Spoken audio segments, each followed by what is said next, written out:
tous, vous écoutez actuellement Radio Mermoz. Dans le cadre de la semaine de la presse et des médias, les élèves du primaire ont préparé une émission rien que pour vous en 2 parties. Je suis Mia de CM2A, votre animatrice, et je serai accompagnée par Maïri de CM2A.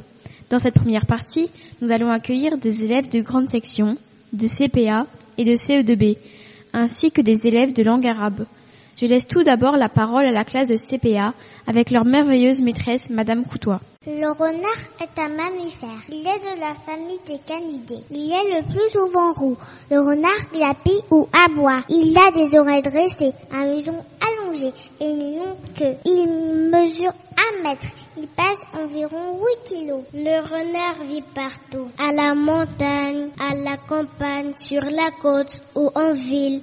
Il cherche un terrier de lapin ou de blaireau pour y faire sa maison. Il y dort le jour. Le renard dépose ses crottes pour marquer son territoire. Le renard est rusé. Il s'avance et bondit sans bruit. Le renard cache sa nourriture pour faire des réserves. Le renard mange des rongeurs, comme les lapins et les souris. Il mange aussi des fruits. En ville, il se nourrit dans les poubelles. Merci pour ces informations. Accueillons maintenant nos élèves d'arabe de la fantastique Madame Zaid pour une belle chanson.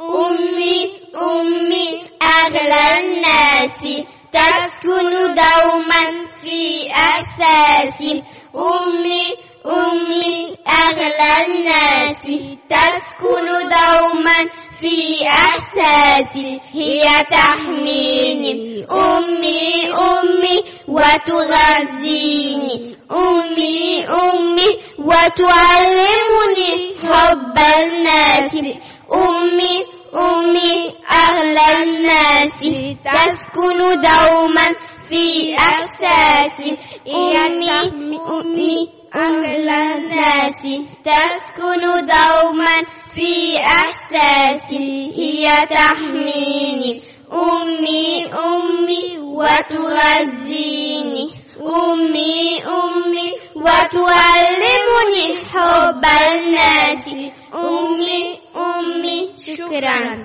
Merci aux arabophones. Tout de suite, place aux élèves de grande section pour leur rubrique jeu. Bonjour, j'ai une devinette pour vous. Il y avait 3 oiseaux sur une branche. Un oiseau a été mangé par un chat. Combien d'oiseaux reste-t-il sur la branche? 2. Il y en a 2, c'est vrai, mais ils ont eu peur du chat, donc ils se sont enfuis. Deuxième devinette. Je pars de toutes les couleurs et de toutes les formes. Je m'envole quand le vent souffle. On me retrouve sur un grand nombre, sur une fleur. Qui suis-je? Un oiseau. Une fleur avec tous les arts, avec toutes les couleurs de l'arc-en-ciel.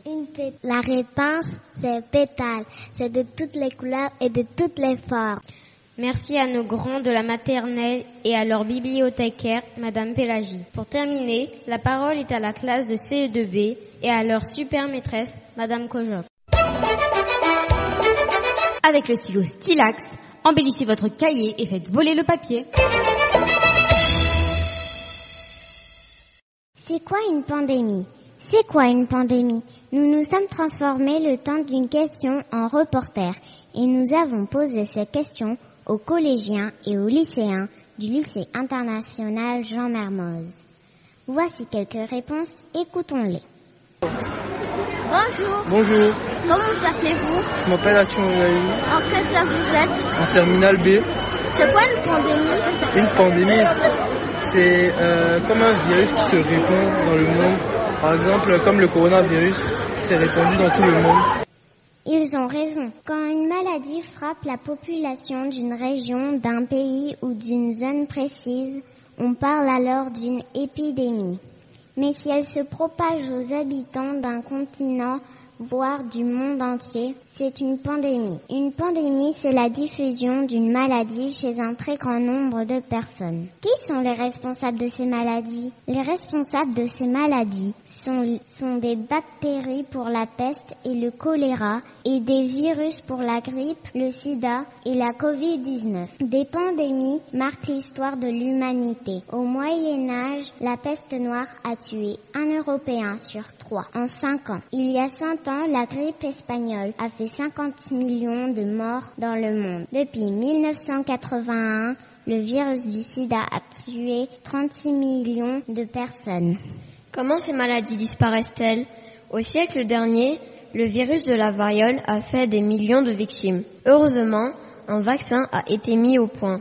Grâce à des campagnes de vaccination, la variole a été éradiquée. C'est la première maladie combattue par des actions menées par tous les pays du monde. Le 11 mars 2020, l'épidémie de Covid-19 est devenue une pandémie. Chaque État a pris des mesures pour stopper le virus. Dans les laboratoires du monde entier, des chercheurs ont mis au point un vaccin. 505 000 seringues et 504 000 doses du vaccin AstraZeneca Oxford sont arrivées vendredi 26 février 2021 à Abidjan, la capitale économique de la Côte d'Ivoire. Ensemble, nous sommes plus forts pour combattre ces maladies. Vaccinez-vous. Merci, c'était Manessa Dib et Rose Clausel en classe de CE2B. Notre première partie de l'émission spéciale touche à sa fin. Grand bravo à tous et merci de nous avoir écoutés. Nous nous retrouvons très vite pour la suite de l'émission sur Radio Mermoz. À bientôt.